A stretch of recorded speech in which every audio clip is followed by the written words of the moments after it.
Hoy descubrirás el efecto que tienen los hidratos de carbono en tu organismo y qué es eso del índice glucémico. ¡Empezamos!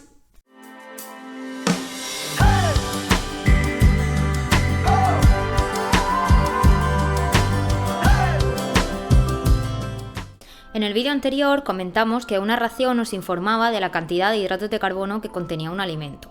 Una ración sería la cantidad de alimento que contiene 10 gramos de hidratos de carbono, pero que no nos informaba de su impacto en nuestra glucemia.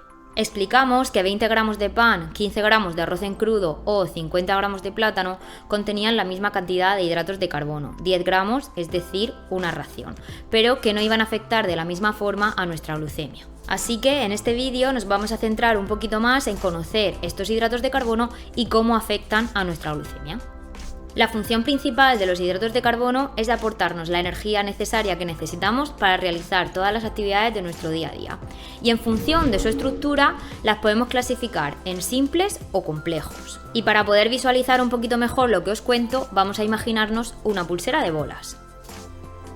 Dentro del grupo de los hidratos de carbono simples encontramos en primer lugar los monosacáridos, que serían las unidades más básicas de los hidratos de carbono, y estarían la fructosa, que sería el azúcar de la fruta, la glucosa y la galactosa.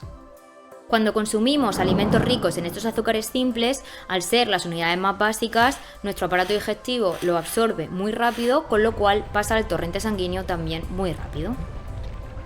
En segundo lugar encontramos los disacáridos, que también serían azúcares simples, aunque un poquito más complejos, ya que está formado por, en este caso, dos monosacáridos, es decir, dos bolitas. Di2 sacáridos significa azúcar.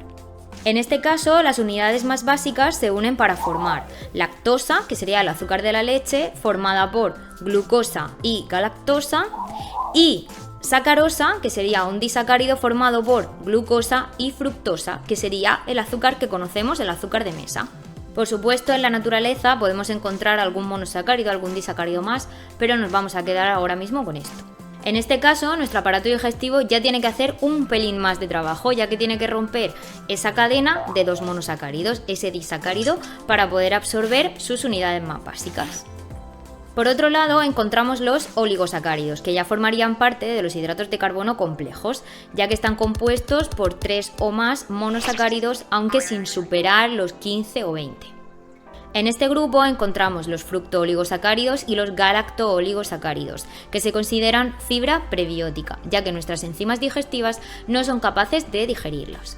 Esta fibra prebiótica lo podemos encontrar en alimentos como las legumbres, el trigo, el ajo, la cebolla, los puerros. Y ya llega el turno de los polisacáridos, que serían muchos sacáridos, es decir, ya moléculas más grandes, un hidrato de carbono complejo formado por muchas moléculas de azúcares simples.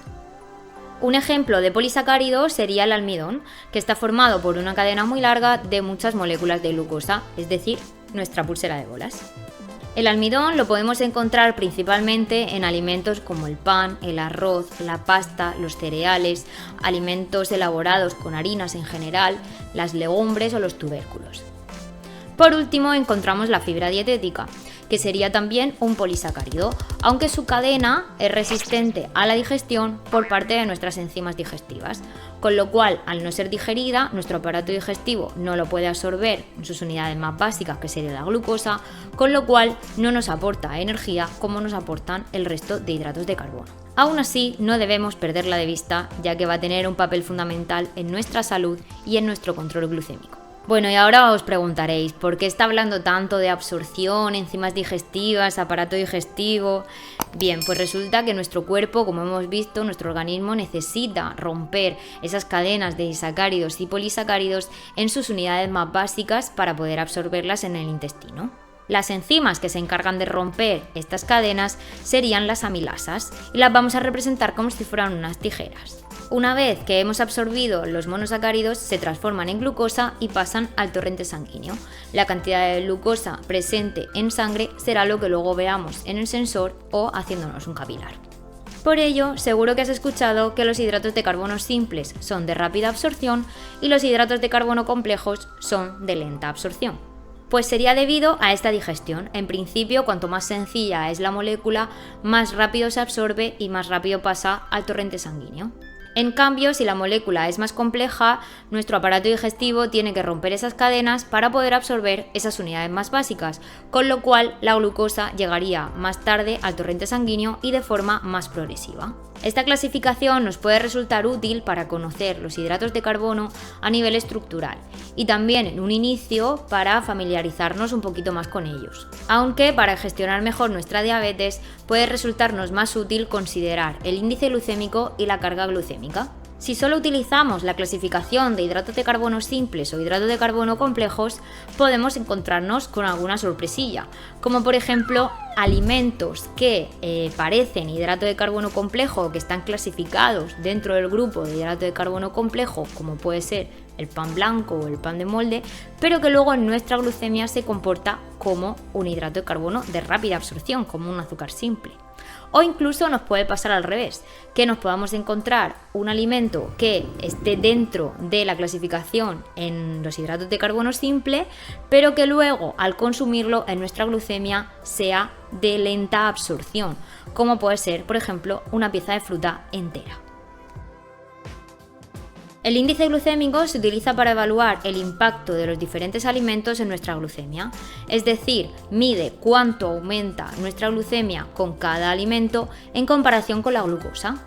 Un alimento con un índice glucémico alto quiere decir que se digiere y se absorbe rápidamente, con lo cual aumenta rápidamente nuestra glucosa en sangre. Si por el contrario un alimento tiene un índice glucémico bajo, quiere decir que se digiere y se absorbe más lentamente, con lo cual nuestra glucosa en sangre aumentará de forma más gradual y más sostenida en el tiempo. En las tablas que os compartí en el vídeo anterior podéis ver el índice glucémico de cada alimento. Os dejo de nuevo el enlace en la descripción.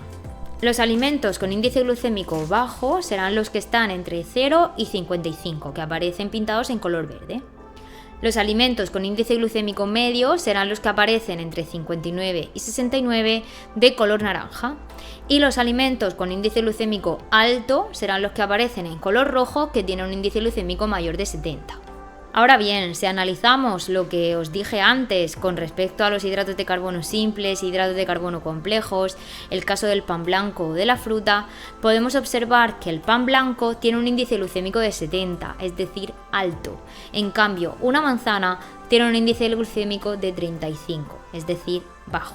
Pero bueno, ¿no se suponía que el pan blanco era un hidrato de carbono complejo de lenta absorción y la manzana, que tiene fructosa, era un hidrato de carbono simple de rápida absorción? Bien, pues por eso no podíamos quedarnos solamente con la clasificación estructural de los hidratos de carbono, sino que teníamos que profundizar un poquito más. En este ejemplo concreto entra en juego la fibra dietética, pero ya hablaremos de ella con más detenimiento porque va a ser nuestra gran aliada. Aunque el índice glucémico es un valor que tiene muchas limitaciones, podemos utilizarlo como un valor de referencia o como un punto de partida. Siempre debes analizar las lecturas del sensor para conocer el impacto de los alimentos en tu glucemia y así poder ir ajustando los tiempos de espera. Por último, tenemos la carga glucémica, que no solamente tiene en cuenta el índice glucémico de los alimentos, sino también la cantidad de hidratos de carbono que contiene la porción de alimento que vamos a ingerir. Este valor se calcula multiplicando el índice glucémico del alimento por los gramos de carbohidratos que contiene la porción del alimento que voy a ingerir y se divide entre 100.